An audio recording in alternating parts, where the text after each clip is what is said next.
ತಮ್ಮೂರಿನ ಅಭಿವೃದ್ಧಿಗಾಗಿ ಜನ ಆ ಕ್ಷೇತ್ರದ ಜನಪ್ರತಿನಿಧಿಗೆ ವೋಟ್ ಹಾಕಿದ್ರು. ಆದ್ರೀಗ ಆ ಕ್ಷೇತ್ರದ ಜನಪ್ರತಿನಿಧಿ ಕಾಣೆಯಾಗಿದ್ದಾರಂತೆ.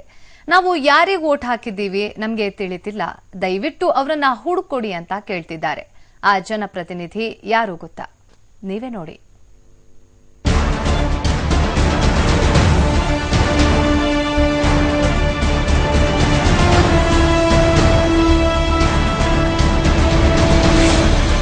ಸರಿಯಾದ ರಸ್ತೆ ಇಲ್ಲದೆ ವಾಹನ ಸವಾರರ ಪರದಾಟ, ಎಲ್ಲಿ ನೋಡಿದ್ರೂ ಧೂಳೋ ಧೂಳು, ಮೂಲ ಸೌಕರ್ಯಗಳಿಲ್ಲದೆ ಎಲ್ಲೆಂದರಲ್ಲಿ ಕೂತಿರುವ ಪ್ರಯಾಣಿಕರು, ಎಷ್ಟೊಂದು ಸಮಸ್ಯೆಗಳು.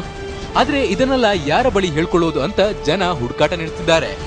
ಯಾಕಂದ್ರೆ 2013ರಲ್ಲಿ ನಡೆದ ರಾಜ್ಯ ವಿಧಾನಸಭಾ ಚುನಾವಣೆಯಲ್ಲಿ ಕಲಘಟಗಿ ಕ್ಷೇತ್ರದಿಂದ ಕಾಂಗ್ರೆಸ್ ಅಭ್ಯರ್ಥಿಯಾಗಿ ಸ್ಪರ್ಧಿಸಿ ಜಯಿಸಿದ್ದ ಸಂತೋಷ್ ಲಾಡ್ ಮತ್ತೆ ಕಲಘಟಗಿ ಕ್ಷೇತ್ರದ ಕಡೆ ಕಣ್ಣೆತ್ತಿಯೂ ನೋಡಿಲ್ವಂತೆ.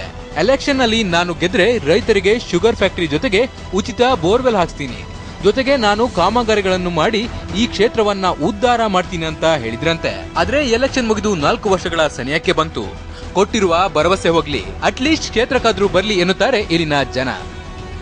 ಕಲಘಟಗಿಗಂತೂ ಒಂದು ಸರಿನೂ ಸರಿಯಾಗಿರ್ತಕ್ಕಂಥ ರೀತಿ ಒಳಗೆ ಕೆಲಸ ಮಾಡ್ಲಿಕ್ಕೆ ಅಥವಾ ಬರೋದಿಲ್ಲ, ಇಲ್ಲಿ ಜನರಿಗೆ ಭೇಟಿ ಆಗ್ಲಿಕ್ಕೆ ಅಂತಂದು ರೈತರಿಗೆ ಕಬ್ಬನ್ನು ಫ್ಯಾಕ್ಟರಿ ಹಾಕಿ ಕೊಡ್ತಾನೆ ಅಂತಂದು ಒಂದು ರೈತರಿಗೆ ಆಸೆ ತೋರಿಸಿ ಚುನಾವಣೆ ಸಂದರ್ಭದೊಳಗಡೆ ಭರವಸೆ ಕೊಟ್ಕೊಟ್ಟು ರೈತರನ್ನ ಒಂದು ಸೆಳ್ಕೊಂಡು ತಮ್ಮ ಕಡೆಗೆ ಕೆಲಸವನ್ನು ಮಾಡ್ತಾ ಇದ್ದಾರೆ ಸಂತೋಷ್ ಲಾಡ್ ಅವರು. ರಾತ್ರಿ ಟೈಮ್ನಾಗ ಬರ್ತಾರೆ, ಬಂದು ಅವರು ಕಾರ್ಯಕರ್ತರಿಗೆ ಅಷ್ಟು ಭೇಟಿ ಆಗ್ತಾರೆ, ಹೊಳ್ಳಿ ಜನರಿಗಂತೂ ಸಿಗುವುದೇ ಇಲ್ಲ. ಕಾರ್ಮಿಕ ಸಚಿವರಾಗಿರುವ ಸಂತೋಷ್ ಲಾಡ್ ಪ್ರತಿ ಬಾರಿ ಎಲೆಕ್ಷನ್ ಮುಗಿದ ನಂತರ ಇತ್ತ ಮುಖವೆತ್ತಿಯೂ ನೋಡಲ್ವಂತೆ. 2013ರಲ್ಲಿ ನಾನು ಕೇವಲ ಶಾಸಕನಾಗಿದ್ದೆ, ನನ್ನ ತಾಲೂಕಿನ ಅಭಿವೃದ್ಧಿಗೆ ರಾಜ್ಯದಲ್ಲಿದ್ದ ಬಿಜೆಪಿ ಸರ್ಕಾರ ಅವಕಾಶ ನೀಡಲಿಲ್ಲ, ಹೀಗಾಗಿ ಈ ಬಾರಿ ನೀವು ನಂಗೆ ವೋಟ್ ಮಾಡಲೇಬೇಕು ಎಂದು ಕಣ್ಣೀರಿಟ್ಟಿದ್ರಂತೆ. ಹೀಗಾಗಿ ಅವರ ಹೈಡ್ರಾಮಕ್ಕೆ ಕಮರಿ ಕಲಘಟಗಿ ಜನ ವೋಟ್ ಹಾಕಿದ್ದಾರೆ. ಆದ್ರೆ ಈ ಸಲ ಹಾಗಾಗೋಕೆ ಬಿಡಲ್ಲ ಅಂತಿದ್ದಾರೆ ಸ್ಥಳೀಯ ಬಿಜೆಪಿ ಮುಖಂಡರು. ಕ್ಷೇತ್ರದಲ್ಲಿ ಅವರ ಹಾಜರಾತಿ ಅತ್ಯಂತ ಕ್ಷೀಣ, ಅತ್ಯಂತ ಕಡಿಮೆ.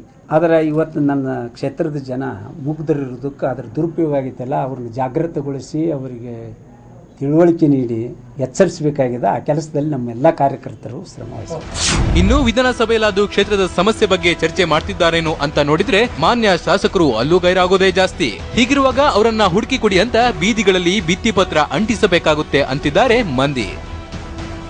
ದತ್ತಾತ್ರೇಯ, TV9 ಹುಬ್ಬಳ್ಳಿ.